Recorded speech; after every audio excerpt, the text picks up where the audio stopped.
All right, time to finish off the show with rapid reaction. A lot of topics, a little bit of time. Take us away, Drink. Let's roll, baby. The Brooklyn Nets lost to the Toronto Raptors last night. But the bigger story is Kevin Durant and the NBA's health and safety protocols that led to him coming off the bench to start the game and being removed from the game in the third quarter. Jay, what's your take on this? Well, I just said the NBA doesn't find itself very often in having like egg on its face. Well, they got egg on their face in this one.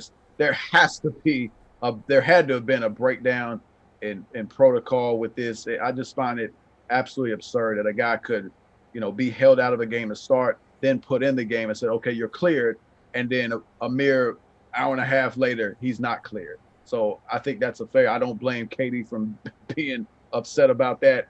And NBA gotta fix that. Whatever went wrong, and I have to believe something went wrong, can't happen again because you're looking pretty stupid right now. Projected number one overall pick in the NFL, Trevor Lawrence is planning to have surgery to repair his left labrum, but it is not expected to affect his readiness for the 2021 season. Does this concern you at all? It doesn't, because before he has surgery, he's already set up his pro day, and if he don't throw at the pro day, I think it's a separate date he's gonna throw, but he's gonna perform for the 32 teams before the surgery, and I'm a big component. If you're gonna draft these players in a way, go ahead and let them get surgery as early as possible so they can heal up and come back. Um, and the younger they are, the better they're gonna perform, the better they're gonna recover. So I don't have a problem with this. You would rather your number one pick not require surgery, but if he does and he gets it, let him get it done early so he'll be back for the season. It don't seem as if he's gonna miss anything important while he recovers from the surgery. So I have no concern with this. Reigning NL Cy Young Trevor Bauer has signed a 3-year deal worth $102 million with the Los Angeles Dodgers. Your thoughts?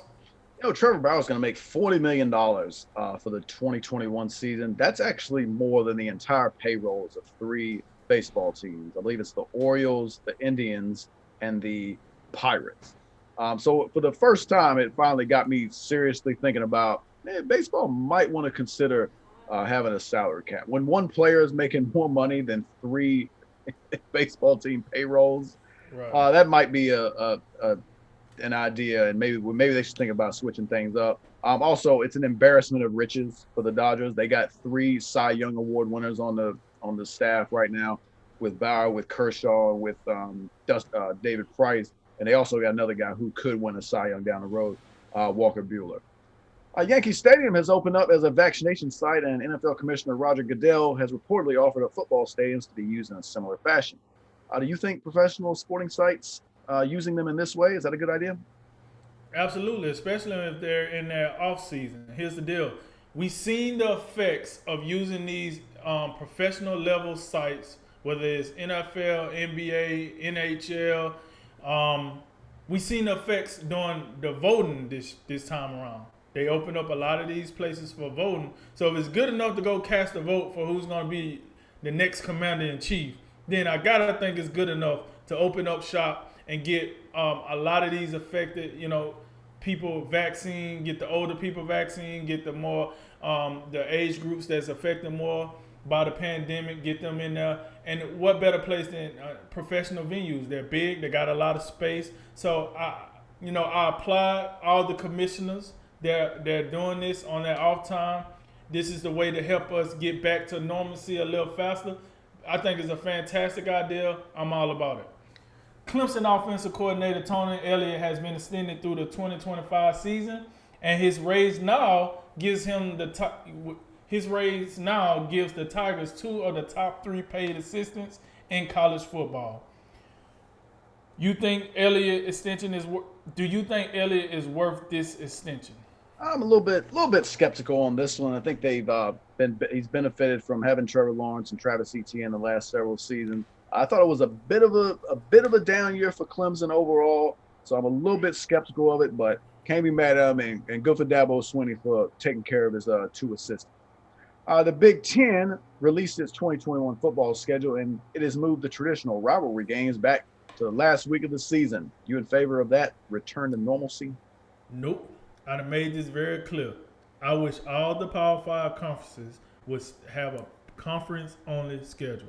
I'm not budging from this. You gave me a little taste of it, and now that is what I want.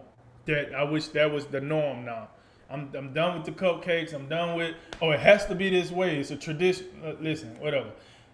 I like the conference only, and if you do play a conference that cross Florida State, Clemson, South Carolina, et cetera, I think those games should still be on the schedule. But if you telling me I can get away from the cupcakes and all that crap, hey, I'm for it. So as of right now, I'm not really in favor of returning to normalcy because I don't care for like the bottom tier games or the cupcakes as we call them. The Atlanta Braves have re-signed outfielder Marcell Ozuna to a 4-year, $64 million contract. What do you think of this move?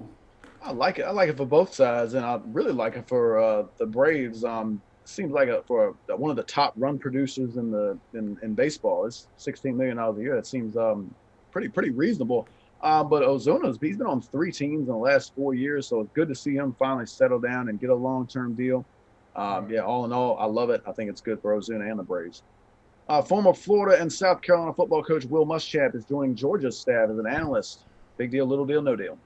It's a big deal. I'm starting to learn this whole analyst thing that Nick Saban at Alabama started. It seems to be a good program for these coaches to go back, take a little breather, see the game in a different light. Don't have to worry about the day-to-day of being a head coach or a coordinator. You kind of just get back in the group. I kind of look at it along the lines of how you have greats that go to the booth, like head coaches to say. They go to the booth, they do the booth for like 2 to 3 years, and then they jump back into the game because they get to see the game from a different view. So that's how I look at these analyst jobs. So I think it's a big deal for Georgia because we know, Kirby Smart, he's a little shaky. The defense is actually the good side of the ball, but you can never have too many good eyes. So I like it. I think it's a big deal for the University of Georgia. Earlier this week, EA Sports announced it's bringing back the popular NCAA football video game, although it is unclear when exactly it will return. What's your excitement level for this, Jay?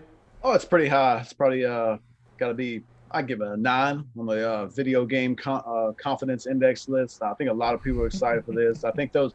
I think ESPN ran a cool story about those guys who like continually update the rosters.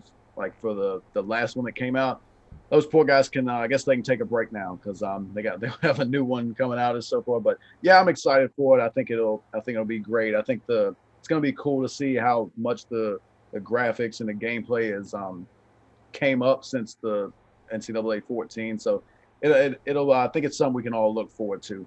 Last one tonight, it's UFC Fight Night, Overeem versus Volkov, ESPN Plus at the UFC Apex in Las Vegas.